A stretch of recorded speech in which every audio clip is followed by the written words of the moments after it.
បងប្អូនហើយគ្រាន់តែរឿងឈប់កង់3នៅមុខហាងសោះក៏ធ្វើឲ្យមានទំនាស់ពាក្យសម្ដីរវាងអ្នកបើកបរកង់3ជាមួយនឹងម្ចាស់ហាងហើយក៏ឈានទៅដល់ការប្រើប្រាស់នៅហិង្សាម្ចាស់ហាង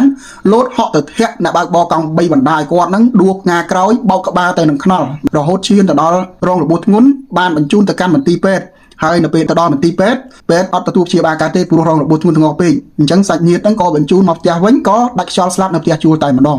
ដោយហេតុការណ៍នេះគឺខ្លឹមសារទាំងមូលខ្ញុំសូមធ្វើការជម្រាបតាមអត្ថបទសារព័ត៌មានតែម្ដងបាទដោយបរិជាអ្នករត់ម៉ូតូកង់3ម្នាក់ត្រូវបានម្ចាស់ហាងមជ្ឈមណ្ឌលថែសម្ផស្ស N168 BUT និង Spa ប្រើហិង្សាដោយធាក់ដាច់ផ្ងាទៅក្រោយបោកក្បាលរងរបួសធ្ងន់បន្ទាប់ពីមានទំនាស់គ្នារឿងចតម៉ូតូកង់3នៅមុខហាងពេលនេះជនរងគ្រោះបានស្លាប់បាត់បង់ជីវិតទៅហើយអ្នករត់ម៉ូតូកង់3ដែលបានស្លាប់នៅក្នុងការប្រើប្រាស់ហិង្សានេះមានឈ្មោះជាងសុវណ្ណាភេទប្រុសអាយុ46ឆ្នាំមុខរបរជាអ្នករត់ម៉ូតូកង់3មានទីលំនៅនៅផ្ទះជួលលេខ7ផ្លូវ304សង្កាត់បឹងកេងកងទី2ខណ្ឌបឹងកេងកងរាជធានីភ្នំពេញចំណែកជនសង្ស័យមានឈ្មោះតាន់ប៊ុនថាភេទប្រុសអាយុ34ឆ្នាំមុខរបរជាម្ចាស់ហាងមជ្ឈមណ្ឌលថែសម្ផស្ស N168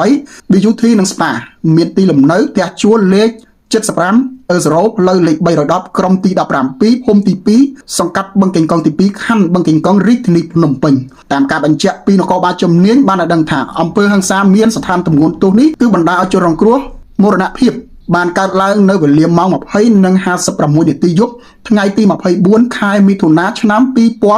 2026នៅត្រង់ចំណុចផ្ទះលេខ75 0ផ្លូវលេខ310ក្រុមទី17ភូមិទី2សង្កាត់បឹងកេងកងទី2ខណ្ឌបឹងកេងកងរាជធានីភ្នំពេញហើយជនរងគ្រោះបានស្លាប់នៅវេលាម៉ោង 18:20 នាទីថ្ងៃទី27ខែមិថុនាឆ្នាំ2026នៅផ្ទះលេខ15ផ្លូវលេខ159ភូមិទី5សង្កាត់អូឡ িম্প ិកបន្ទាប់ពីចេញពីមន្ទីរពេទ្យព្រះអង្គឌួងក្នុងនោះដែរបន្ទាប់ពីគ្រូពេទ្យបានធ្វើកសោវិច័យត្រួតពិនិត្យរួចរាល់បានសន្និដ្ឋានថាជនរងគ្រោះបានស្លាប់ដោយសារតែការប៉ះទង្គិចក្បាលធ្ងន់ធ្ងរគួររំលឹកផងដែរថាជនរងគ្រោះនិងជនសង្ស័យបានឆ្លោះប្រកែកគ្នាដោយសារតែរឿងអ្នករត់ម៉ូតូកង់3បានចតនៅមុខផ្ទះជនសង្ស័យដែលធ្វើឲ្យរថយន្តចូលមិនរួចបន្ទាប់ពីមានទំនាស់ពាក្យសម្ដីជនសង្ស័យបានលោតធាក់ជនរងគ្រោះបណ្ដាលឲ្យដាច់ផ្ងាទៅក្រោយរងរបួសធ្ងន់រួចត្រូវបានបញ្ជូនទៅសង្គ្រោះបន្ទាន់នៅមន្ទីរពេទ្យព្រះអង្គឌួងដោយសារតែស្ថានភាពរបួសធ្ងន់ធ្ងរពេកគ្រូពេទ្យមិនអាចធ្វើការសង្គ្រោះបានឡើយលុះដល់ថ្ងៃទី27ខែមិថុនាឆ្នាំ2026វេលាម៉ោង 18:00 នាទីម្ដាយជនរងគ្រោះបានសុំគ្រូពេទ្យនាំជនរងគ្រោះត្រឡប់មកផ្ទះវិញហើយក៏បានដាច់ខ្យល់ស្លាប់បាត់បង់ជីវិតតែម្ដងទៅបាទហើយ